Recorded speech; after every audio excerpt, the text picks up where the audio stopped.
Baik. Baik.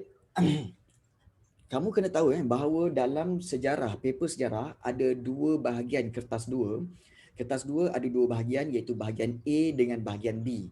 Dan bahagian A kebiasaannya soalan struktur, okey ada 10, okey 10 markah dan ada pecahan dia, satu A, B, C dan A tu kadang-kadang ada 2 markah, ada yang 3 markah, ada yang 4 markah. Jadi, selalu menjadi persoalan bagaimana nak menjawab soalan-soalan tu cikgu? Kalau bahagian struktur. Okey. Baik, contohnya begini. Okey, contohnya begini. Ini cikgu ambil daripada soalan-soalan tahun lepas Jadi cuma cikgu nak tunjukkan bagaimana cara nak menjawab yang sebenar. Baik. Apabila diberi soalan, okey diberi soalan struktur ni, contohnya Pelabuhan Melaka menjadi emporium perdagangan utama di Asia Tenggara pada abad ke-15. Jadi kita lihat jelaskan faktor-faktor yang membolehkan Melaka muncul sebagai pusat perdagangan terpenting ketika itu. So, apa yang kamu kena buat sebenarnya? Okey. Baik. Paling penting sebenarnya adalah first of all kamu kena paling bagus kamu garis atau highlightkan kata tugas. Contohnya apa? Jelaskan, apakah, terangkan dan kata kunci. So jawab berdasarkan soalan yang ditanya. Sebagai contoh kalau kita lihat di sini, okey yang cikgu bulatkan tu itu adalah jelaskan. So kata tugas dia ialah jelaskan, explain. Okey, explain.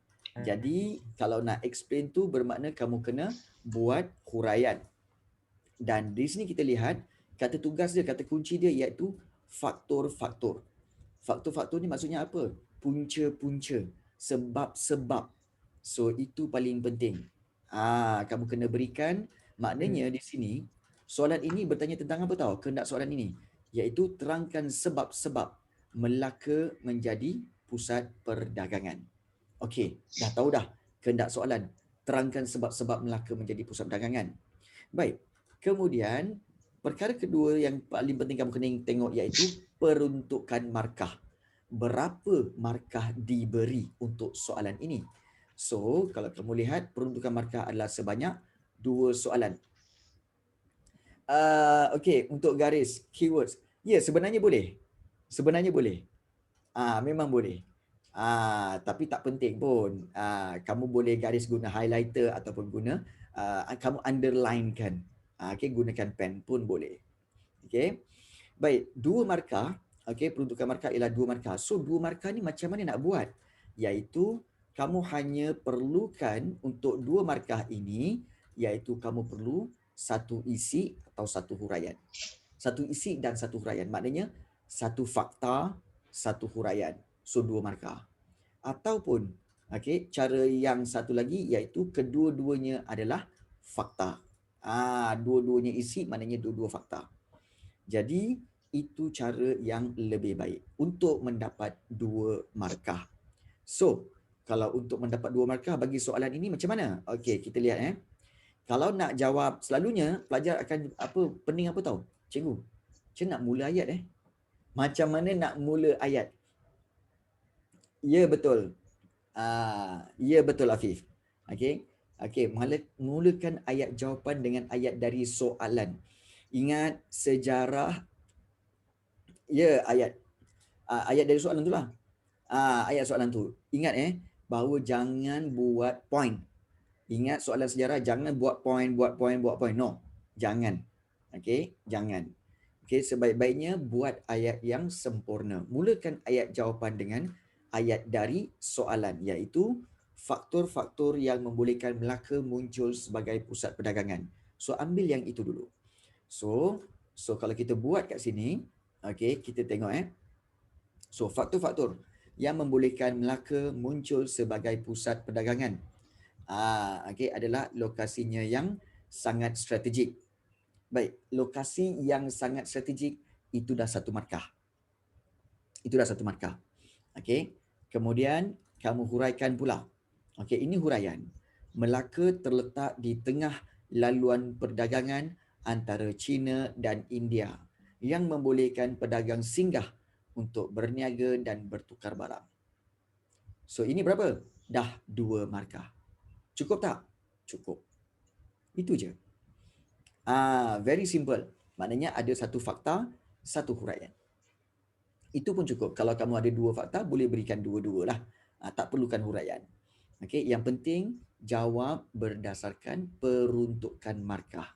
Dan kalau Sushmita tanya, cikgu, kalau soalan senaraikan juga berikan senarai. Okey, tetapi ingat kalau senaraikan tu dia ada 2. Sama ada diberikan nombor, contohnya nombor 1A kan. Kemudian diberikan 1, 2, 3. Itu tak perlu ayat. Tulis saja. Kalau 1, 2, 3 tulis saja, terus tulis. Tapi kalau diberi line, line macam ni, maknanya kamu kena buat dalam bentuk ayat. Dalam bentuk ayat. Dan satu yang cikgu selalu tengok pelajar-pelajar ni concern, iaitu apa tahu? Cikgu, saya nak buat jawapan, tapi garisan dia tak cukup. 2 markah cikgu, tapi garisan dia cuma 2 je. Tak cukup, macam mana cikgu? Baik. Sebenarnya begini. Mana yang lebih penting? Kamu punya jawapan ke ataupun garisan tu yang penting? Jawapan. Garisan tu tak apa. Kalau katakan kamu, garisan tu tak cukup, ayat kamu tak habis lagi, boleh sambung kat bawah. Boleh. Jadi ini pelajar selalu takut. Alamak, ini apa dah habis dah garisan ni. Macam mana ni? Yang penting tulis je. Garisan tu jangan dihiraukan. Garisan itu hanyalah dia punya guideline saja. Supaya kamu jawab soalan tu, itu je. Kalau kita ada soalan 4 markah, ya. Kalau 4 markah, 2 ayat tapi setiap ayat ada 2 isi penting. Ya, betul.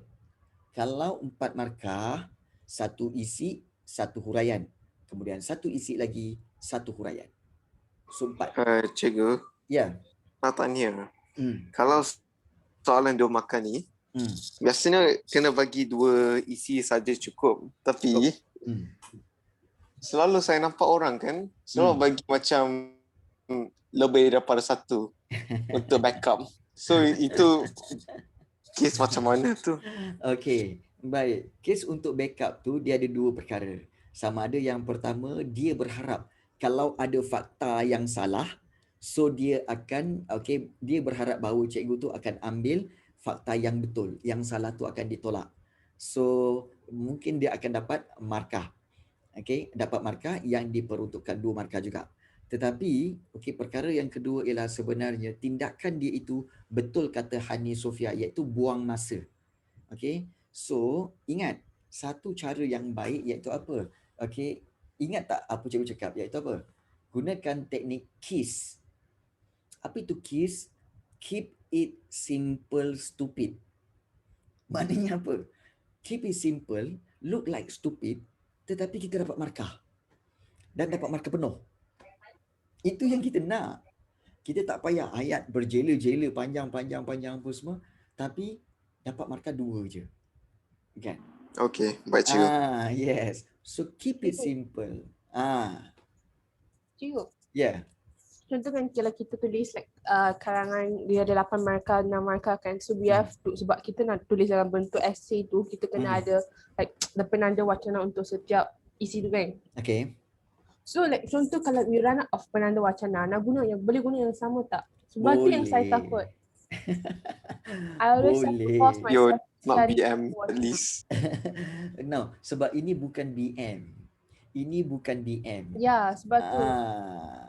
So jangan takut. Sebab kadang-kadang ramai pelajar yang dia tanya apa tahu? Cikgu, perlu ke ayat-ayat yang menarik, yang indah-indah? Ini bukan BM. Sebab ini saya selalu sejarah. ada isi, tapi macam nak fikir penanda wacana tu dia yang pening. Tak apa. Gunakan semula pun tak apa. Tak guna pun tak apa. Tak guna pun tak apa. Yang penting point tu tepat. Tapi kalau ada penanda wacana yang berbeza-beza, itu lebih baik supaya nampak ianya cantik. Ingat bahawa yang menanda kertas kamu tu adalah manusia. Bila manusia, dia nak something, dia nak tengok sesuatu yang cantik, yang proper, yang kemas. Jadi itu kepentingan kenapa kita buat secara proper, supaya menggembirakan hati pemeriksa dan pemeriksa akan mudah memberi markah. Itu penting. So jangan risau.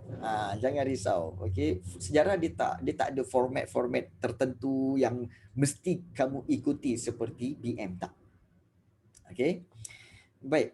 So ini untuk soalan struktur. Okey, baik. So kalau kita lihat di sini ada satu fakta dan ada satu huraian. Baik. So bagaimana pula kalau soalan kebat? Baru ada tanya tadi. Soalan kebat macam mana cikgu? Okey, soalan kebat. Okey, sebenarnya begini, sama juga tadi. Okey, kita lihat kata kunci dia. Contohnya soalan ini negara kita telah banyak membangunkan pelabuhan-pelabuhan besar dan bertaraf antarabangsa. Antaranya Pelabuhan Tanjung Pelepas, Pelabuhan Pasir Gudang, Pelabuhan Kelang, Pelabuhan Pulau Pinang dan Pelabuhan Bintulu. So pada pendapat anda, bila pada pendapat anda, tu soalan kebat. Pada pendapat anda, bolehkah pelabuhan-pelabuhan yang diwujudkan di atas dapat menandingi kegemilangan yang pernah dicapai oleh Pelabuhan Melaka? Beri alasan anda. Ingat, soalan kebat maksudnya apa? Kebat, kemahiran berfikir aras tinggi. Dan kebiasaannya soalan-soalan ini jawapan dia tidak ada dalam buku teks. So kamu kena berfikir lebih sedikit lah. Ini pandangan kita. Ya, pandangan kita. Sebenarnya apa juga pandangan kamu, sebenarnya diterima. Kalau ianya relevan. Kalau relevan. Maknanya menjawab soalan. Kalau kamu cerita tentang pelabuhan, soalan cerita pasal pelabuhan, kamu jawab pasal pengangkutan ke, pasal pengangkutan darat, ataupun kamu cerita pasal kapal terbang ke, memang tak ada kena-mengena lah. Nampak? Dia mesti relevan. Baik. Kita lihat pada pendapat anda, bolehkah pelabuhan-pelabuhan yang diwujudkan di atas dapat menandingi kegemilangan yang pernah dicapai? Bolehkah tu kamu kena jawab dulu. Boleh ke tak? Itu satu. Kemudian beri alasan anda, iaitu kata tugasnya beri dia punya alasan. Dan selepas itu tengok peruntukan markah berapa? 3 markah. Jadi kamu boleh bayangkan, kamu boleh bagi 2 isi, satu huraian, ataupun juga sebenarnya bolehkah tu kalau kamu menjawab itu pun dah diberi 1 markah. Okey, baik. Kita lihat contoh jawapan dia iaitu mesti mula pada pendapat saya. Sebab pada pendapat anda soalan dia. So jawab balik pada pendapat saya. Okey, pelabuhan di negara kita mampu menandingi kegemilangan Pelabuhan Melaka. Maknanya apa? Kita dah jawab. Mampu menandingi. Itu dah menjawab soalan bolehkah? Yes, boleh, mampu. Okey, dah 1 markah dah. Kemudian, beri alasan anda. So alasan dia ini. Maknanya kita buat dalam bentuk huraian. Hal ini disebabkan, ini penanda wacana. Kemudahan yang disediakan di pelabuhan-pelabuhan ini adalah sangat moden, dan memudahkan kapal pedagang dari seluruh dunia untuk singgah di sini. Baik, dengan satu ayat ini, sebenarnya kamu dah boleh dapat 2 markah. Sebab apa tahu? Sebab, kemudahan yang disediakan di pelabuhan ini adalah sangat moden. Satu, kita tahu bahawa dan itu kata hubung, betul? Dan itu kata hubung iaitu menghubungkan 2 ayat. Maknanya di sini ada 2 ayat, means ada 2 fakta atau 2 huraian. So, kemudahan yang disediakan di pelabuhan ini adalah sangat moden, 1 markah. Dan yang kedua, memudahkan kapal pedagang dari seluruh dunia untuk singgah di sini, 2 markah. Campurkan dengan yang ayat di atas menjadi 3 markah. Cukup untuk peruntukan markah 3 itu. Senang kan? Senang je sebenarnya. Senang cikgu. Jadi sebab cikgu nak bagi tahu kepada semua pelajar sebenarnya ramai yang takut untuk kertas sejarah. Sebenarnya tak perlu takut. Sebenarnya soalan-soalan dia mudah untuk kamu skor, dan sejarah adalah subjek yang mudah untuk kamu skor. Cuma kamu tak yakin. Tak yakin. Dan juga masih perlukan banyak latihan. Tak apa, it's okay. Okay, baik. Dan kita lihat ini cikgu tambahkan. Selain itu, kawalan keselamatan yang ketat oleh pasukan keselamatan negara di perairan antarabangsa menjadikan pelabuhan ini iaitu selamat untuk disinggahi. Ini penambahan lah. Penambahan kalau nak tambah. Kalau tak ada idea tak apa. Kalau nak tambah boleh. Kalau tak ada idea tak payah nak fikir apa lagi tak payah. Jangan buang masa. Okey. Tak perlu. Tak perlu ada kesimpulan sebenarnya. Tapi kalau ada, bagus, memberi markah. Okey. Baik. Bagaimana pula kalau dengan soalan bahagian struktur yang bahagian essay tu cikgu? Bahagian B macam mana? Okey, bahagian B, okey kalau kita lihat, okey, dia mesti ada, dia bukan mesti. Kebiasaannya orang akan guna apa tahu? Fakta, huraian, contoh dan inference. Maknanya ada rumusan. Sebenarnya dia tak perlu susun macam ni. Ada fakta, mesti patut huraian, contoh dan inference, tak perlu pun. Okey. Sebab apa tahu? Kamu bagi fakta huraian pun still dapat markah. Sebab tahap sekolah menengah kamu ni, okey, sebenarnya setiap satu poin kamu beri, sama ada fakta ke, huraian ke, contoh ke, tetap diberi satu markah. Maknanya satu ayat, satu markah. Satu ayat fakta, satu markah. Satu ayat huraian, okey, markah kedua. Satu ayat contoh, ayat ketiga. Perlu susun? Tak perlu. Okey, asalkan kamu beri je. Beri je. So banyak kelonggaran sebenarnya tahu untuk soalan-soalan sejarah. Banyak kelonggaran dia. Baik. Kita tengok contohnya. Contoh macam ni. Okey, soalan ini ini soalan tingkatan 1 lah. Okey. Pada pandangan anda, mengapakah Nabi Muhammad SAW berdakwah secara rahsia? Okey. Pada pandangan saya, ambil balik ayat soalan tu. Pada pandangan saya, kerana Islam baru dikenali, fakta 1. Dan bilangan penganutnya masih sedikit, fakta yang kedua. Ia bertujuan untuk mengelakkan penentangan orang Quraisy, huraian, dah another point, 3 markah dah. Selain tidak mahu penganut Islam diganggu, fakta lagi. Okey, 4.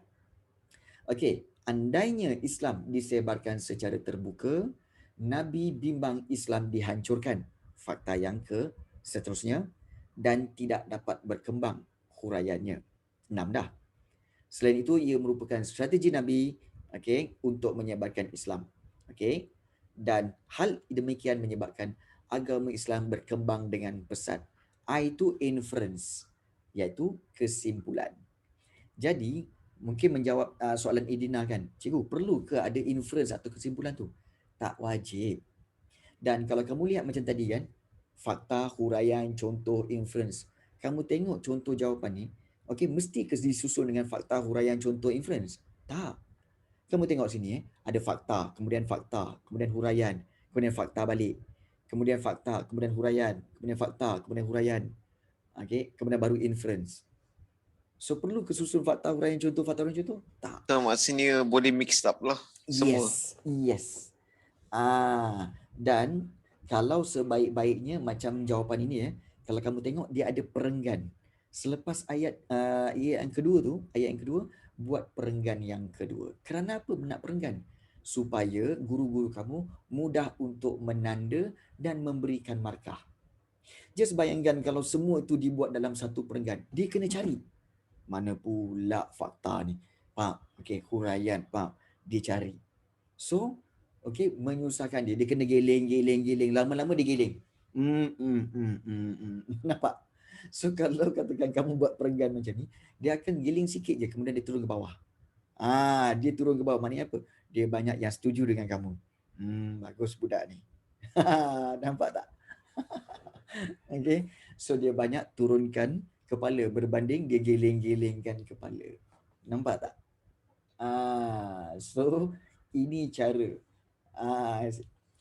Senang dapat full mark. Yang penting beri je. Kesilapan pelajar selalunya apa tahu? Dia tak bagi. Contohnya, kalau soalan 6 markah, dia bagi 4. Kemudian kan, bila cikgu tu bagi 4 kan, kemudian dia kata, cikgu, saya dah buat dah cikgu. Kenapa dapat 4 je? Yelah tak cukup. Engkau bagi tak cukup, engkau nak dapat 6. Mana maunya? Engkau makan satu sudu nasi, berharap kenyang sampai ke malam. Memang taklah. Kan?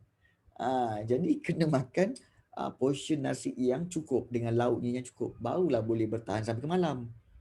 Ini makan satu sudu nasi. Lepas tu, bila petang, apa salah apa Kan? Nak kena lempang. Tak faham je. Makan satu sudu nasi, lepas tu nak expect boleh kenyang sampai ke malam. Apalah korang. Kan? Ya, betul Khairina. Betul Khairina. Maknanya kalau kebat tu 6 markah, bagilah 3 perenggan. 3 perenggan tu pun sebenarnya kan dua ayat satu perenggan. 2 ayat fakta huraian. Kemudian ayat yang apa perenggan yang kedua tu fakta huraian. 2 ayat je. Bukan apa? Memudahkan pemeriksa untuk memeriksa kertas kamu. Itu je. Nampak tak? This is how kamu buatkan yang terbaik untuk dapat markah yang terbaik. Keep it simple, stupid. Nampak macam bodoh. As long as kita dapat full mark. Nampak? Kan? Buat panjang berjela, panjang-panjang dapat 3 markah, 4 markah saja. Okay, tak guna. Nampak tak? So biar kita straight to the point. Keep it simple. Look stupid. Tapi memberi markah yang penuh. Itu yang kita nak. Okay, boleh faham semua? Boleh faham Okay. Ada soalan nak tanya sebelum kita proceed kepada soalan-soalan yang kita nak tengok sekejap lagi? Ada soalan nak tanya? Okay, bagus. Tak ada cikgu, semua clear. Okay, terbaik. Alright. So hari ini kita akan sambung format SPM macam mana cikgu? Bukan cikgu dah share kan ke format SPM? Dah lah kan? cikgu. Dah kan? Dah. Bahagian B tu ada 5 soalan. Ya, dah sebenarnya.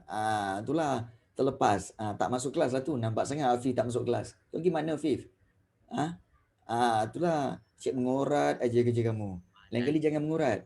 Tak, sekolah saya sekarang setiap hari kelas tu.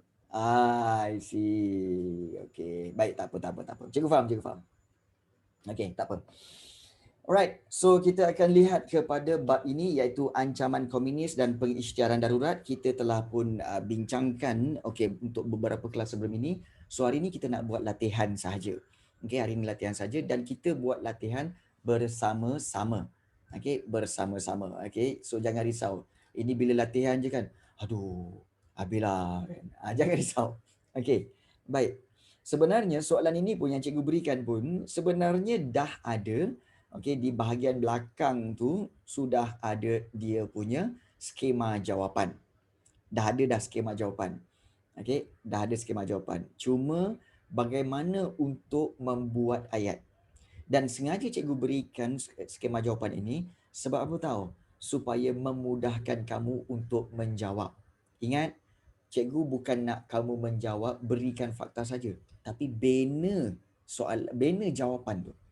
Bina ayat jawapan tu yang penting. Sebagai contoh, kita lihat soalan nombor 1 ya. Baik, soalan nombor 1 yang A ni iaitu apakah yang dimaksudkan dengan fahaman komunis. Kamu boleh je buat ayat iaitu lihat di sini 1 markah. Betul? Bila 1 markah, straight to the point. Fahaman komunis. Kita boleh buat terus ni. Fahaman komunis bermaksud apa? Orang yang apa? Ideologi masyarakat yang apa dia? Seimbang. Ideologi masyarakat. Ideologi masyarakat. Masyarakat sama rata.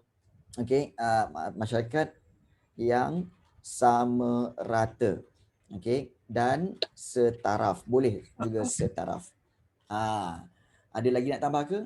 Sebenarnya ideologi masyarakat yang sama rata dan setaraf. Ataupun juga kalau katakan kamu ada jawapan lain pun boleh juga. Ini pilihan ya. Fahaman komunis. Bermaksud fahaman ataupun ideologi yang ingin membentuk masyarakat yang masyarakat sama taraf. Sama rata. Dan tiada perbezaan. Tiada perbezaan. Baik. So mana-mana fahaman ini pun, mana-mana definisi pun boleh sebenarnya, tetapi ayat dia penting. Fahaman komunis bermaksud. So jangan sesekali tulis ideologi masyarakat. Straightforward, no. Mesti mula dengan ayat fahaman komunis bermaksud. So macam tu. Okay. Itu cara yang sebaik-baiknya. Okay. Baik. Itu yang untuk satu markah. Ini pilihan mana-mana. Baik, yang B. Nyatakan penyebaran fahaman komunis ke negara kita. Okey. So macam mana? Okey, kita lihat peruntukan markah dia. Berapa? 3 markah. Okey, 3 markah. So bagaimana untuk kita buat jawapan dia? Okey, kita ambil daripada ayat penyebaran fahaman komunis. Okey. Penyebaran fahaman komunis. Okey. Ke negara kita. Okey. Bermula, kalau bagi cikgu lah kalau ayat cikgu bermula sejak awal 1920-an lagi. Okey, itu satu markah. Okey. Cikgu tulis 10-20-an. Oh, 10-20. Thank you. 19 sorry. 19-20-an lagi. Thank you. Baik. So kita tahu bahawa ideologi ataupun fahaman ini cikgu buat fahaman ini dibawa oleh parti Kuomintang dari China dan parti ataupun Partai Komunis Indonesia. Indonesia dan dari China dan Parti Komunis Indonesia dengan matlamat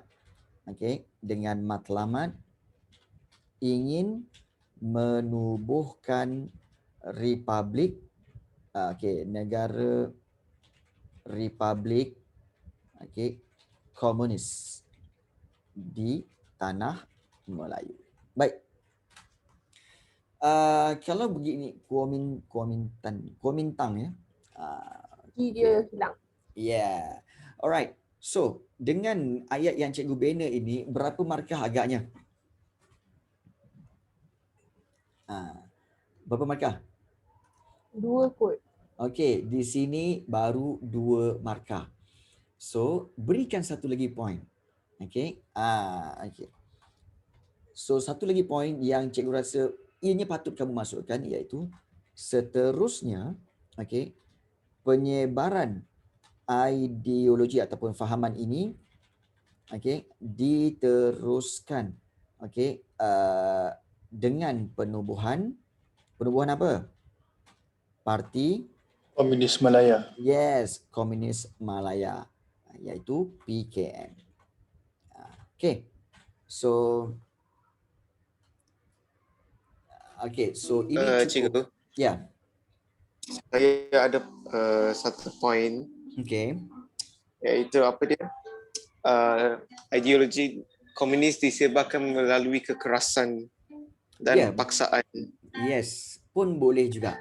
Sebab soalan ni, bila soalan dia terlalu umum, menyatakan penyebaran, so kamu boleh cerita tentang siapa yang bawa. Dan yang kedua, bagaimana dia bawa. Yang ini cikgu cerita siapa yang bawa ideologi. Macam kamu kata ideologi ini disebarkan melalui kekerasan. Itu bagaimana dia bawa. So, mana-mana pun boleh menjawab soalan. Nyatakan penyebaran fahaman komunis. So, still membawa markah dan menjawab soalan. So menjawab soalan. Jadi boleh diberi markah. Kalau gabung boleh juga. Tapi ingat, ikut peruntukan markah. Jangan berlebih, jangan melampau-lampau sebab kamu tak yakin tambah lagi. Sebenarnya ianya akan bukan menjejaskan jawapan, tapi menjejaskan masa kamu untuk menjawab dalam peperiksaan. So, yang paling penting adalah jawab berdasarkan peruntukan markah. Boleh Okey. Baik. Kemudian soalan ni, ya. Saya nak tanya, contoh kan kalau dia orang bagi kata hubung dia orang tak dengan kan. Satu ayat tu lepas tu dengan dikira 2 ayat ke 1 ayat? Okey, kalau kata dia menggunakan, kalau katakan sesuatu ayat itu, okey, menggunakan kata hubung means dia bermaksud 2 ayat. Okey, 2 ayat. Oh. Dan Dan 2 ayat kenapa tu, cikgu tambah lagi satu isi kat sini? okey, kalau kat sini sebenarnya untuk menguatkan. Untuk menguatkan. Menguatkan. So, bagi cikgu kan, kadang-kadang kita rasa macam tak best saja kan, macam nak tambah lagi. So, kita tambah lagi. Tapi ingat nak tambah boleh, tapi jangan paksa diri untuk tambah. Contohnya kan, macam katakan kamu dah buat sampai ke matlamat ingin menubuhkan negara Republik Komunis di Tanah Melayu. Lepas tu kamu nak tambah. Kamu fikir ambil 5 minit. Apa lagi nak tambah? Apa lagi? Tak payah. Okey. Kalau dia memang dah ada, kamu boleh tulis. Kalau tak ada, jangan paksa. Ingat tu. Sebab kamu kena jaga masa kamu. Cikgu, kalau kita rasakan, contoh kita dah tulis sampai komuniti Tanah Melayu, you don't feel confident nak tambah lagi satu isi tu, boleh tambah ke atau boleh. Boleh tambah. Boleh tambah. Tetapi kalau ianya fakta tu memang dah ada. Kalau tak ada dalam kepala kamu, kamu paksa kan untuk spend 2-3 minit lagi, tak payah. Tak payah. Mampus Ustaz. Okay. So jaga masa kamu. Jaga masa. Baik. Kemudian kita lihat yang C. Senaraikan bentuk bantuan yang diterima oleh PKM daripada British pada zaman pendudukan Jepun. Okey, so bentuk bantuan dia bila dah ada 1, 2, 3, so tak perlu buat ayat. Terus dia spesifik apa yang diberi. Itu perbezaan dia. Bila senaraikan ada 1, 2, 3, terus dia bagi. Okey, apakah bentuk bantuan? Ya. Saya nak tanya, macam sejarah dia ada ke yang wrong cancel right tu? Yang macam kalau dalam satu ayat ada 2 isi, kalau satu isi salah, isi yang lagi satu pun salah. Tak.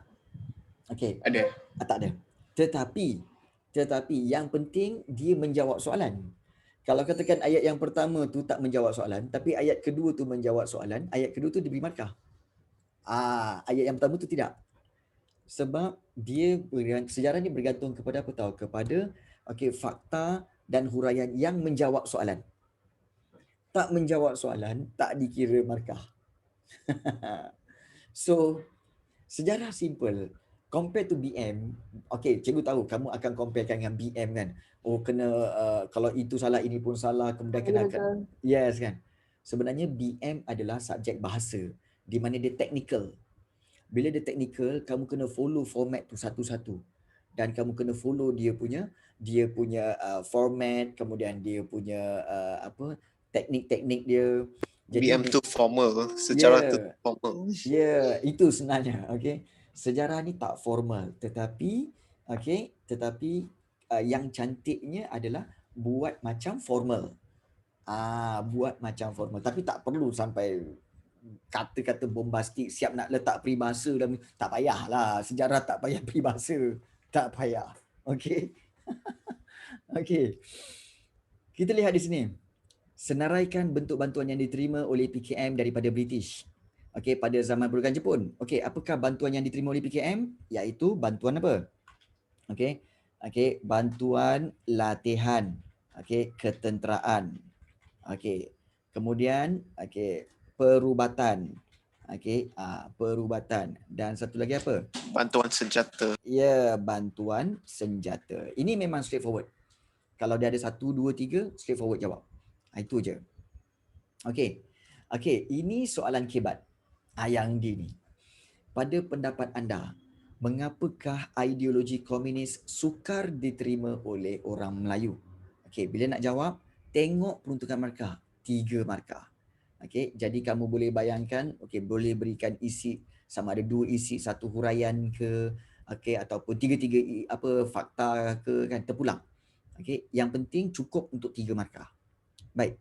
So, pada pendapat anda, mengapakah ideologi komunis sukar diterima oleh orang Melayu? Antara faktanya apa? Kita kena guna ayat pada pendapat saya. Ingat pada pendapat saya.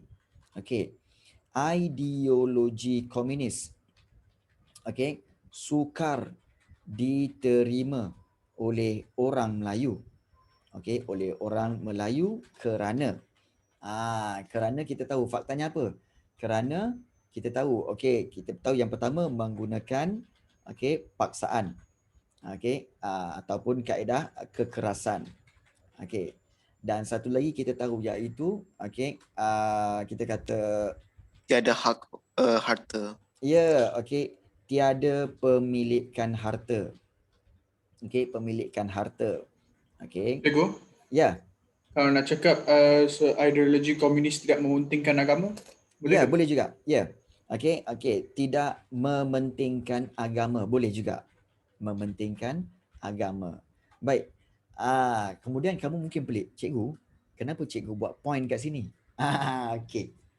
Sebenarnya cikgu nak kamu semua, iaitu seramai 45 orang ini, sila buat ayat yang D ini di dalam group chat dan send direct message kepada cikgu sekarang. Sebab cikgu nak tengok kamu buat ayat macam mana. Ingat ini kalau 3 markah, dia at least 2 ayat. At least 2 ayat. Jangan buat semua dalam satu ayat. No. At least 2 ayat. Cantiknya 3 ayat. So, cikgu nak kamu semua jawab dalam group chat ini sekarang. Dan send kepada cikgu dalam bentuk direct message. Dan buat semua sampai cukup, baru send. Jangan hantar satu-satu. Buat semua dulu, kemudian baru send. Boleh? So cuba buat sekarang. Cikgu beri masa dalam 3 minit. Buat ayat yang proper. Yang D tu. Yang D tu. Dah boleh, kamu boleh ambil je pada pendapat saya. Boleh ambil tu. Kemudian bina ayat menggunakan poin-poin yang cikgu telah beri tu. Untuk 3 markah. Cuba buat sekarang. Cuba buat sekarang.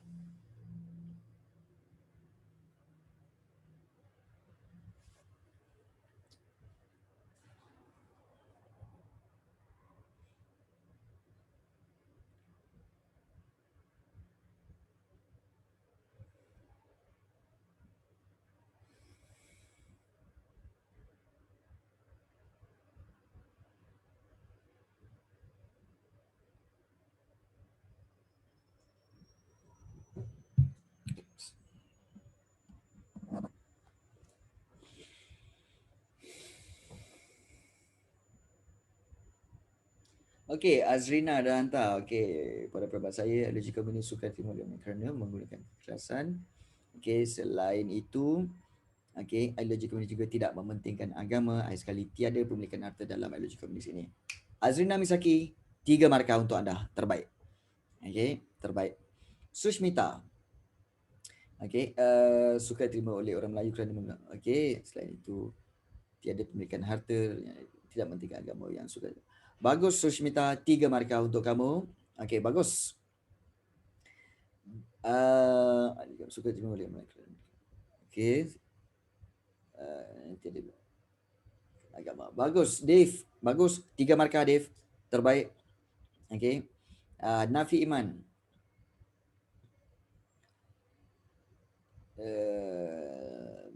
Tidak mementingkan aspek agama. Bagus Nafi Iman. 3 markah juga. Afif. Tiada pemilikan harta serta tidak mementingkan hal agama. Alamak, apa yang alamatnya Afif? Boleh tu. 3 markah juga. Bagus Afif. Bagus. Ini kebaikannya bila kita telah lihat bagaimana para pelajar terus menjawab dan cikgu boleh tengok terus dan memberi markah pada kamu. Baik. So sesiapa yang yang mungkin ada masalah membina ayat, contohnya kan, cikgu, saya tak pandailah bina ayat cikgu. Cikgu, saya tak retilah, kan. Buat je. Sebab kalau kamu tak buat sekarang, kamu tak tahu bila lagi. Dan sampai bila-bilalah kamu takkan pandai. So, buat je. Buat, memang ada kesilapan. Kelas ini sebenarnya kelas yang nak bagi latihan dan mencari salah kamu. Supaya salah itu kita boleh perbaiki. Kalau semuanya dah pandai, kan, buat apa lagi nak mengajar? So, memang kelas ini untuk raikan orang-orang ini, pelai kamu-kamu semua, untuk buat silap dan kita perbaiki sama-sama. Cikgu tegur. Itu cara dia. Okey. Beranikan diri untuk buat, untuk menjawab soalan. Beranikan diri. Biar mula sekarang, tahun depan kamu dah ada exam. Buat dari sekarang. Bermula yang daripada sekarang. saya rasa takut cikgu. Kenapa? Sebab exam yang kita duduk sebelum PKP ni kan, sekolah saya dia cakap pengetua tak terima exam tu, so tu dijadikan sebagai homework. Semua orang dah sedih sebab kita orang dah belajar macam susah payah belajar, lepas tu yang exam, 3 exam tu dijadikan homework. Okay. And then seterusnya exam akan berlaku jika if the school opens in August or September. Kalau tu pun tak ada, just next year. Okay. Namun, berilah masa bila-bila masa pun peperiksaan, tetapi kita nak kamu semua dah bersedia. Yes, itu yang kita nak. Okay. So Sarah, pada pendapat saya, okay, 1, 2, 3. Bagus Sarah, 3 markah. Samuel. Okay, kerana kepaksaan. Okay, tiada pun kata. Bagus Samuel, 3. Eng Kai Shen. Okay, bagus, 3 markah. Tasnim Najiha. Bagus. Bagus Tasnim, 3 markah. Vines. Bagus. Okay. Vines, kamu buat dalam satu ayat ke? Patutnya kamu asingkan. Oh, selalu saya buat dalam satu ayat because malas nak buat another ayat. Alah Vines, buat 2 ayat pun, satu lagi ayat tu, ayat yang pertama berakhir dengan titik je. Lepas tu penanda wacana sikit, lepas tu sambung je. Alah kau ni Vines. Okay. Baik cikgu. Alright. Edina Sofia. So berapa markah dapat cikgu? Okay, yang itu kamu boleh dapat 3. Tapi next time jangan buat macam ni pecahkan. Okay. Edina Sofia, tentang agama Islam bagus. Bagus. So 3 markah. Edina Sofia, banyak poin kamu bagi tu. Suka terima. Okay, setelah itu. Okay, 3 markah. Zaim. Okay. Agama Islam tak dibuka. Bagus, 3 markah Zaim. Bagus. Adriana. Okay, bagus Adriana, 3 markah. Nuzul. Okay. Bagus, 3 markah juga. Okay, Nuzul Adam Haris. Okay. Adam Haris, 3 markah. Okay. Bagus. Okay, siapa Raidab ni? Cikgu tak tahu Raidab. 3 markah juga. Khairina. Okay, 3 markah. Lana. Okay. Bagus Lana, 3 markah. Nur Azma. Okay. Bagus Nur Azma, 3 markah. Hani Sofia. Okay. Bagus, 3 markah. Waiting. Okay. Bagus, 3 markah. Rata-rata ramai pelajar yang mahir bagaimana untuk menjawab soalan tu. Bagus. Bagus. Kita nampak bahawa walaupun mungkin ada kesilapan here and there, tetapi itu satu usaha yang baik. Bagus. Bagus sebenarnya. Alright. Kalau tadi kita boleh proceed kepada soalan lain. Rafizuddin. Bagus. 3 markah Rafizuddin. Bagus. So kita akan sambung lagi dengan soalan seterusnya. Kita tak pergi pada soalan struktur. Kita nak tengok soalan esei. Pula. So soalan esei ni kalau kita lihat ada 10 markah, ada 6 markah, ada juga 4 markah. Ya Allah, banyaknya cikgu. 10 markah ni macam mana cikgu? 10 markah ni sebenarnya adalah 5 fakta, 5 huraian. Pernah buat 5 fakta, 5 huraian? Pernah buat? Pernah kan? Jadi, bagaimanakah cara Gerard Templer bertindak untuk memenangi hati dan fikiran penduduk Persekutuan Tanah Melayu? Okey, kita tahu. Antaranya dia buat lawatan. Betul? Kemudian apa lagi? Tak payah contoh ke cikgu? Kalau nak beri contoh pun boleh. Okey. Sebagai contoh kalau kita lihat, kita tengok skema markah. Dalam kelas cikgu kan, skema markah tu tak bersalah. Skema markah tu tak bersalah. So boleh tengok bila-bila masa. Okey. Dalam kelas cikgu ni tak ada masalah. Okey, kita tengok skema markah Baik. Kita lihat di sini bagaimana skema markah ni. Skema markah ni, pemarkah ni sebenarnya menjadi satu isu juga sebenarnya, iaitu para pelajar akan tak tahu mana nak pilih. Dan berapa banyak nak pilih. Itu satu hal. Sebabnya pelajar-pelajar akan kata apa? Banyaknya cikgu, macam nak pilih ni cikgu. Kan kadang-kadang diorang main hentam semua. Itu kesilapan baik. Sekejap. Okey, baik. Sebenarnya begini. Soalan yang nombor 1A ni Okey. Bagaimana nak dikira markah cikgu? Dan berapa banyak kita nak kena ambil? Sebenarnya begini. Mudah saja. Iaitu tahu peruntukan dia 10 markah kan? So sebenarnya di sini fakta 1 markah. Huraian 2, 3 contoh. 4, 5, 6, 7, 8, 9, 10, 11, 12, 13, 14, 15, 16. Banyak ni. 17, 18, 19, 20. 20 dia bagi kau. 20. Cikgu nak ambil semua ke? Tak payah. So kalau kamu nak kekalkan kepada kita kata kepada fakta dan huraian saja, kamu boleh ambil apa tahu? Fakta dan huraian saja. 5 fakta, 5 huraian. Sebagai contoh kalau cikgu cikgu ambil fakta di sini mengadakan lawatan dan juga melakukan sebanyak 122 lawatan. So sini dah 2. Kemudian cikgu akan ambil fakta yang kedua. Longgarkan syarat kewarganegaraan. Dan yang ketiga. Ini huraian yang kedua. Ini dah 4 dah. Ini dah 4. Kemudian juga fakta yang ketiga. Ini fakta Cikgu bulatkan fakta fakta 1, fakta 2, fakta 3. 1, 2, 3 mengadakan pilihan raya. Dan ini huraian dia. Sini dah ada 6 dah. 6. Fakta keempat, menawarkan hadiah wang tunai. Penduduk dapat menangkap atau memberikan maklumat tentang gerila komunis. Dan yang kelima, iaitu memenangi kepercayaan orang asli. Dan ambil huraian dia. Cukup tak ni? Cukup 10 markah. Cukup lah. Cikgu, kalau saya ambil kan, fakta 1 huraian contoh, fakta 2 huraian dengan contoh, dengan markah. Lagi 4 markah saya ambil fakta dengan huraian, fakta dengan huraian, boleh kan? Boleh. Bercampur-campur pun boleh. As long as cukup 10 markah. Okey. Cukup 10 markah. Cikgu. Ya.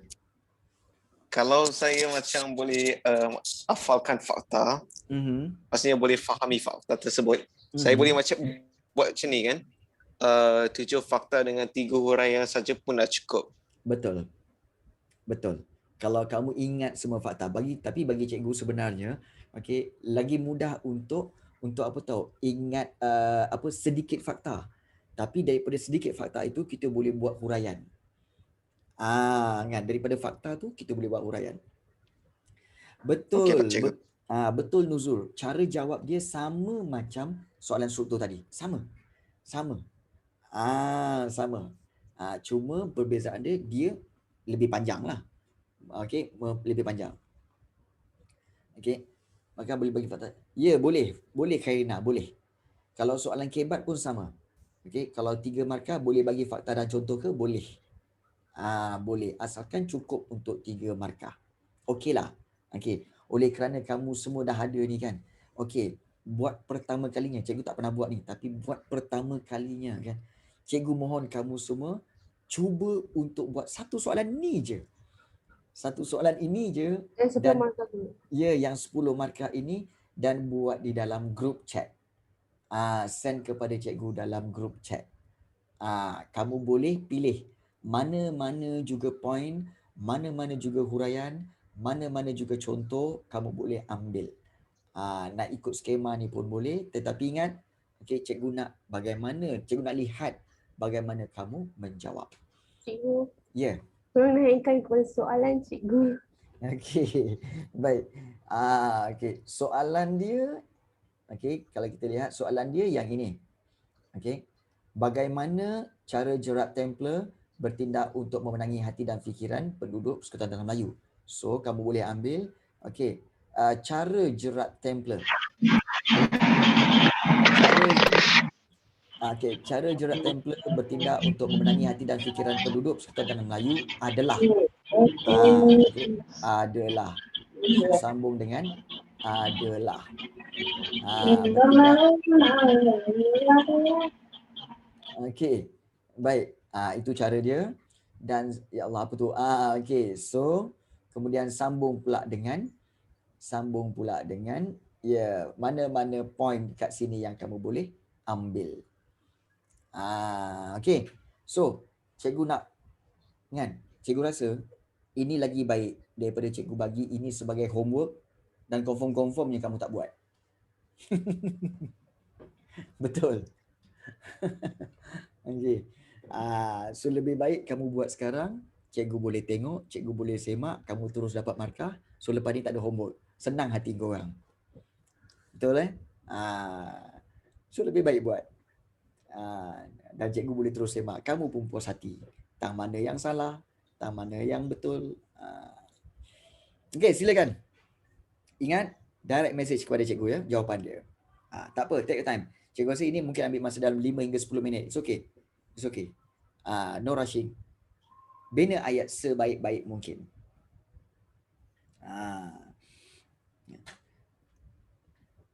Dan kejap. Cikgu. Ya. Nak tengok balik yang soalan tadi, nak tengok dia punya ayat depan tu. Gatel kau ni kan. Okey, kejap. Cikgu ambil ayat tu lah.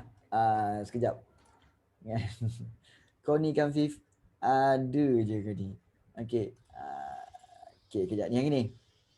Yang ini Ayat juga. Cara jerat Templar bertindak untuk memenangi hati dan fikiran penduduk Persekutuan Tanah Melayu adalah okey. Cara jerat Templar bertindak untuk memenangi hati dan fikiran penduduk Persekutuan Tanah Melayu adalah okey. Kemudian sambungkan dengan jawapan-jawapan yang ada tu. Cikgu kembali kepada skema jawapan.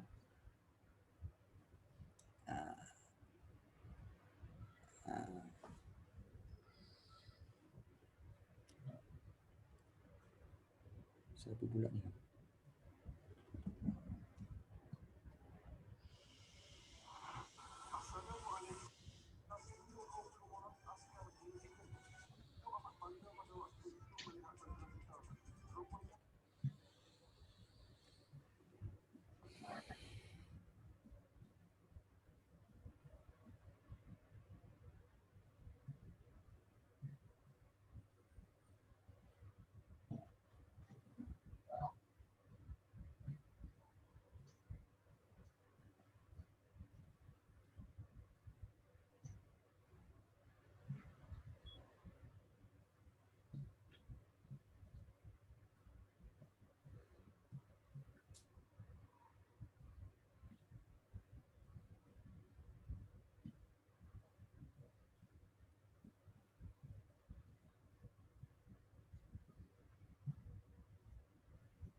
Cikgu, apa nama orang tu? Gerald.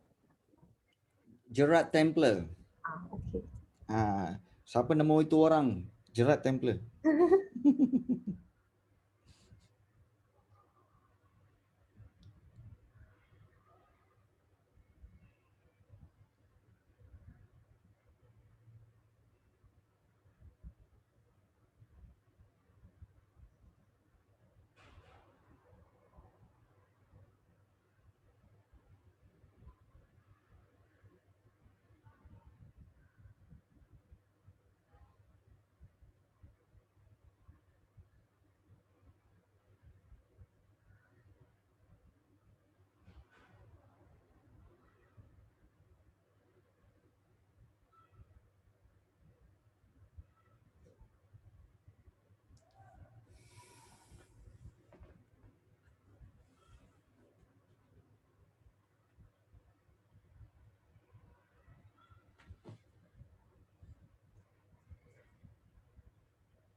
Wow. Again, Azrina Misaki. Hai Azrina.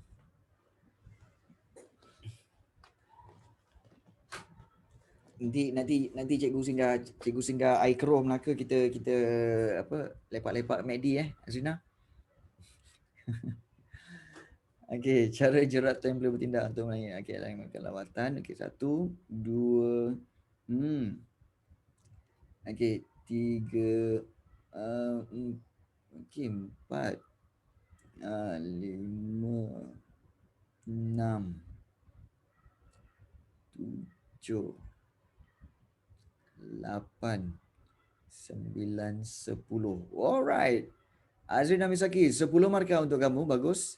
Okey, dengan hanya ada 1, 2, 3, 4, 5, 6 ayat 10 markah. Bagus. Okey, bagus Azrina, terbaik. Siapa pula Raidab ni? Okey. Okey, 1, 2. Tak biar cikgu lah pula. Okey. Okey, Sushmita. Okey, 1, 2, 3, 4, 5, 6, 7, 8, 9 dan 10. Okey. Baik. Sushmita 10 markah, bagus. Terlebih isi kot, cikgu. Kenapa? Terlebih isi kan, cikgu. Terlebih isi. Dia terlebih banyak contoh. But it's okay. Okay. Still okay. Okey, 10 markah, bagus Sushmita. Thank you, cikgu. Dave. Okey. Dengan mengadakan. Okey, beliau mengadakan. Okey, 2, 3, 4, 5, 6, 7, 8, 9, 10. Okey, bagus Dave. 10 markah. Okey, 10 markah untuk Dave. Suka Azrina. Okey. Tak apa kita tunggu PKP. Doa-doa lah PKP cepat habis. Kita boleh lepak minum-minum. Okey, Samuel. Okey, 1, 2, 3, 4, 5, 6, 7, 8, 9 dan 10. Okey, bagus Samuel. 10 markah untuk kamu. Bagus. Okey, bagus. Okey, 1, 2. Okey, siapa ni? Adam Haris. Adam Haris, 1, 2, 3, 4, 5. Alamak, baru 5. Cikgu, terusan cikgu. Okey. Alright. Alright. Okey, Tasnim Najihah. Okey. 1, 2, 3, 4, 5, 6, 7, 8. Okey, 9 dan 10. Bagus. Okey, Tasnim bagus. 10 markah untuk kamu. Khairina. Okey, 1, 2, 3, 4, 5, 6, 7, 8, 9, 10. Okey. Okey, Karina 10 markah juga. Bagus. Venus. 1, 2, 3, 4, 5, 6, 7, 8, 9, 10. Oh, memang just nice kau ya. Okey, Venus 10 markah. Okey. Selamat. Okey. Sarah. Okey. 1, 2, 3, 4, 5, 6, 7, 8, 10.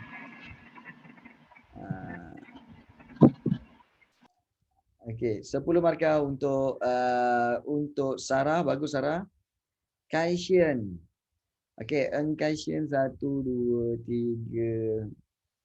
Okey, 4, 5, 6, 7, 8, 9, 10. Okey, bagus. Kaishian 10 markah juga. Bagus. Nampaknya ramai pelajar tahu bagaimana untuk menjawab soalan. Bagus. Okey. Cuma satu je yang cikgu rasa mungkin dalam fikiran kamu akan kata apa? Cikgu macam mana nak ingat fakta ni cikgu? Okey. Kalau nak ingat fakta, maknanya fakta-fakta yang penting seperti mengadakan lawatan. Betul. Okey. Nak mengingat fakta tu ya. Okey, satu cara yang paling baik ialah kita kena ingat dia punya fakta-fakta, iaitu seperti cara-cara dia iaitu seperti lawatan, kemudian longgarkan kewarganegaraan, ambil the keywords. Okey, ambil keywords dia. Okey, kemudian pilihan raya. Okey, kemudian juga hadiah wang tunai. Okey, hadiah dan juga kepercayaan orang asli. So ambil keywords ini. Maknanya lawatan, kewarganegaraan, pilihan raya, hadiah dan juga orang asli. Okey. So keywords inilah yang boleh menjadi kunci kepada mengingati fakta. Okey. Dan okey, Nur Azma. 1, 2, 3, okey, 4, 5, 6, 7, 8, 9, 10. Okey, bagus Nur Azma, bagus 10 markah untuk kamu. Okey. Cikgu, saya ada soalan. Kalau sila. soalan tu diorang tanyakan, saya bagi contoh soalan tu yang cikgu. Pada pendapat anda, wajarkah orang Melayu menyertai demonstrasi untuk membantah Malaysian Union? Huraikan sebab-sebab yang sesuai. 6 markah. So kalau saya tak wajar, dia 1 markah kan? So I have to write lagi 5 fakta huraian kan, betul cikgu? Ya, betul. Okey. Betul. Tapi pada pendapat cikgu, okey, kita sebenarnya nak markah. Okey, nak markah. So kalau kita fikirkan, antara fakta-fakta nak dapat markah yang senang ni, senang untuk buat orang Melayu tak wajar ke ataupun senang untuk orang Melayu wajar? Mana satu fakta yang lebih mudah? Wajar kot. Yes. So yang wajar. So pilihlah yang wajar. Walaupun mungkin kamu kata kamu tak suka, tapi kamu fikir yang wajar ni lebih mudah. Sebab apa? Ya, untuk dapatkan senang nak ingat. Yes. So di sini yang penting apa tahu? Yang penting kita kena berikan poin itu sebab kita nak dapat markah. Okey. Kalau ikut hati kita memang tak wajar. Tapi sebab nak dapat markah, wajar je lah kan. Senang. Okey. Thank you cikgu. Okey. Baik. So kita lihat di sini iaitu waiting dah. Nuzul iaitu 1, 2, 3, 4, 5, 6, 7, 8, 9, 10. Lama Nuzul. Terima kasih banyak Nuzul sebab kamu buat perenggan. Memang senang cikgu nak cari. Bagus. 10 markah Nuzul. Khairina. Kalau kata nama khas dalam ayat soalan kibar, kita tak tulis huruf besar. Ada apa-apa terjadi ke pada permarkan? Okey. Sebenarnya sebarang typo, huruf besar, huruf kecil, dia tidak akan ada apa-apa penolakan pada markah. Sebab pemarkahan dikira dari sudut relevan tak jawapan itu. Menjawab tak soalan tu. Cikgu, Kalau tak perasan tu. kalau nama contohkan Gerard Temple, saya tertulis Gerard Temple. So tak ada masalah. Sebab dia merujuk pada orang yang sama. Melainkan kalau katakan faktanya Gerard Temple, kamu tulis Henry Geni. Itu lain. Oh, okay. Itu bukan typo. Nampak tak? Kalau typo, tak ada masalah. Still lagi diambil point dia. Okey, 1, 2, 3. Okey, Lana 4, 5, 6, 7, 8, 9 dan 10. Okey, bagus Lana. 10 markah, bagus. Nafi Iman. Okey, sebanyak 1, 2, 3, 4, 5, 6, 7, 8, 9 dan 10. Okey, bagus. Cukup dah ni, cukup. Okey, cukup Nafi. Jangan tambah. Jangan tambah. Cukup. Okey, ya. Kalau typo sampai tak boleh baca, tu melampau sangat tu, Dave. Itu bukan typo. Itu tulisan kau yang tak nampak, tak boleh nak baca. Tulisan tu teruk sangat. Tulis tu elok-elok lah. Kan. Okey, Zaim. Okey, 1, 2, 3, 4, 5, 6, 7, 8. Okey, 9 dan 10. Okey, bagus Zaim. Okey. Nama kita eja salah. Nama kita. Daniel tanya, nama kita eja salah. Masih betul ke macam mana? Nama kita eja salah. Wait, tak kira markah dah. Tak kira markah 1. Tapi nampak bangang lah daripada darjah 1 sampai tingkatan 4, tingkatan 5. Masih salah nak eja nama. Melampau sungguh. Ya. Nama orang sejarah. Okey. Nama orang. Kalau nama kita tu memang pun boleh kata orang bodoh. Okay. Itu dia bukan kiss. Itu memang kiss. Keep it stupid lah. Dia gitu kan. Keep it stupid. Okay. Baik. So, alright. Sebenarnya kalau eja nama salah, okay, sebenarnya dia tak menjadi apa-apa isu. Okay. Contohnya, kamu tulis macam tadi Susminta kata, okay, salah tulis Gerard Temple kepada Gerard Temple. Okay. Kemudian itu tak ada masalah lagi. Tapi kalau dia kata, okey, Gerard Temple yang telah mendapatkan kemerdekaan negara. Gerard Temple macam Temple Ranju. Okey, ya. Gerard Temple, okey, mendapatkan kemerdekaan negara. Itu melampau. Okey, nama dah lah salah. Kemudian fakta pula tak betul. Itu masalah lah.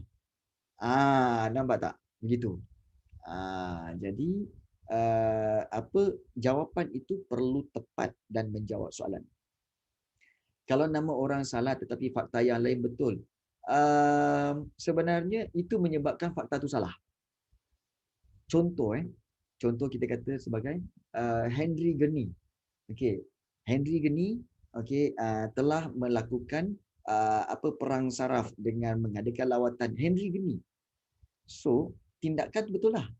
Okey, melakukan lawatan perang saraf tapi Henry Geni. So daripada situ Henry Geni tu ayat yang pertama tu dia dah salah. Dia dah salah. Nampak tak? So the person itself tu dah salah. Jadi kalau itu memang salah lah. Tapi next point tu, okey, kalau tindakan-tindakan longgarkan syarat kewarganegaraan, itu kira betul. Itu kira betul. Tapi yang point yang pertama, ayat yang pertama itu salah. Sebab orang yang salah. Okey, kita lihat di sini iaitu siapa ya? Afif. Okey, Afif. Nampak? Afif sendiri. Cara Gerard Tempest. Apa Tempest kau ni? Templar. Okey, 1, 2, 3, 4. Baru tegur dah salah. 4, 5, 6, 7, 8, 9 dan 10. Okey, 10 markah juga. Okey, 10 markah juga. Tapi Gerard Tempest tu salah. Bukan Tempest. Gerard Templar, pandai. Kan? Kau ni kan. Aina. 1, 2, 3, 4, 5, 6, 7. Okey, 8, okey, 9 dan 10. Bagus Aina. 10 markah, bagus. Macam panjang sangat je. Panjang tapi membawa 10 markah. Tak apalah. Markah itu maksimum tu. Tempest tu apa? Tempest tu apa? Tempe, tempe boleh lah. Tempe pun boleh sodap. Tempe memang sodap. Okey, Adam Haris. 1, 2, 3, 4, 5, 6, 7. Okey, 8, 9 dan 10. Bagus. Adam Haris 10 markah. Okey. Okey, bagus. Rata-rata ramai yang pelajar yang telah submit. Kalau kepada mana-mana pelajar yang belum submit, boleh submit lagi. Tak ada masalah. Okey, sebab kita nak mencari teknik bagaimana kamu menjawab soalan. Okey. Tapi itulah masalahnya bila kita buat macam ni, okey, dia akan ambil masa lah, serius ni. Pejam celik dah pukul 1. Pejam celik dah pukul 1 dah. Okey. Jadi macam masa tu terlalu pantas bergerak. Kan? Terlalu pantas bergerak. Tahu-tahu dah pukul 1. Ya Allah. Pukul 1 dah. Kan? Jadi pejam celik tidur. Okey. Baik. Kelas cikgu. Okey. Honestly, kelas cikgu memang korang ada pernah tertidur ke? Pernah tertidur ke? Tak ada. Tak ada. Laporan. Yalah. Okey, Rafi Zubin pernah sekali. Adalah cikgu. Adalah sekali-sekala kan. Biasalah kan. Macam pernah. Zaim lagi macam pernah. Kan? Sebab kalau tidak saya kena join itu semua kali. Okey. Okey. Baik. So kan. Okey, kalau sebab 10 hari tu. Oh ya ke? Okey. Baik. So cikgu rasa itu sahaja pada hari ini perkongsian cikgu untuk menjawab soalan-soalan daripada bab yang ke-6 walaupun sikit tetapi kita boleh berulang. Dan kalau soalan-soalan lain tu kalau kamu nak jawab sendiri boleh, dan kalau kamu nak kepastian boleh snap gambar kepada cikgu dan send supaya kamu boleh tanya, okey, adakah ini betul ke tidak? Boleh. Tak ada masalah melalui WhatsApp. Okey? Jadi okey, so cikgu rasa itu saja pada hari ini. Okey, kita akan jumpa lagi pada hari Isnin minggu depan. Okey, kita jumpa lagi guys. Okey, Thank you, Assalamualaikum. cikgu. Dan bye-bye Okay, semua. bye-bye. Okey, bye. Thank Terima you, kasih cikgu. Sama-sama. Alright. Sama-sama Azma. Terima kasih cikgu. Sama. Terima kasih cikgu. Siapa kau ni? Masih Terima kau kasih, pan cikgu. benda ni? Ya Allah, nama pelik-pelik. Cikgu. Okey, sama. Ya, Dan. Bye. Mengantuk. Jom tidur. Harus bangun tidur. Jom tidur, ngantuk. Jom, ubatnya tidur je, jom. Okey, Zina. Ya Allah. Muka Dan nampak sangat baru bangun tidur. Kan? Habis macam mana kau jawab soalan tadi? Otak mamai, so saya hentam je lah. Otak mamai untam. Kau ni kan, ya Allah. Kan? Asal tidur lambat ni? Ni mesti tidur lambat ni. Mana ada, saya budak baik, saya tidur awal. Ya, tu Dan. Ya, awal kau pukul apa? Pukul 2 Tidur- pun kadang-kadang cakap Tidur awal. lambat tu apa cikgu? Tidur lambat ni maknanya tidur lambat pandai. Nafi, kau tak tidur langsung Hah? Tak tidur langsung. Sebab tu dia tanya tidur lambat tu apa. Dia tak tahu erti tidur. Itulah tu cikgu. Faham. Okey, Samuel tanya, cikgu, bagaimana keadaan tanah Melayu Rau semasa BMA mengambil alih pentadbiran? Thank you, Lowell. Lloyd. Okey, Samuel. Sebenarnya keadaan tanah Melayu pada waktu itu adalah huru hara. Okey, adalah huru hara kerana yang pertama semasa BMA mengambil alih pentadbiran itu tanah Melayu sedang mengalami masalah inflasi. Okey, harga barang semua mahal.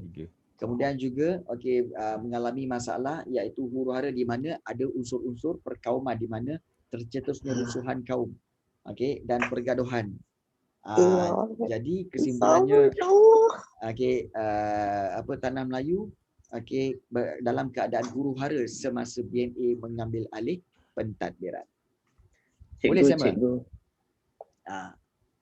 Cikgu kenal Lowell. yang participant, tengok kat participant. Saya susah nak sebut nama dia.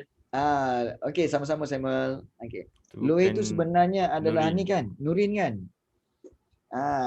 Ya Allah. Nurin Anissa. Lui? Asal? Lama. Ya saya. Dah enggak dah kan? Nurin Anissa ni. Bukan Loe lah cikgu, Louis. Encik Louis bukan Louis ke Louis? Oh, cikgu. Masa Dia ada banyak cikgu, kita kena berfikir di luar kotak. masa cikgu sekolah agama dekat Spanyol dulu, Dia bukan Oi, amboi. LOUIS, Louis. Memang sekolah agama Louis. Sekolah Tahu tak naik basikal? agama apa cikgu? Naik Saya basikal. dulu sekolah agama kat Paris tu, bawah Eiffel Tower tu dulu ada sekolah agama dulu. Saya sekolah situ. Oh, patutlah nampak bangang ni. Okey. Okey. Jelas. Kena sepik Nafi. Dan terus senyap Tapi sebab tu dia sambung dengan sekolah sekarang ni. Betul.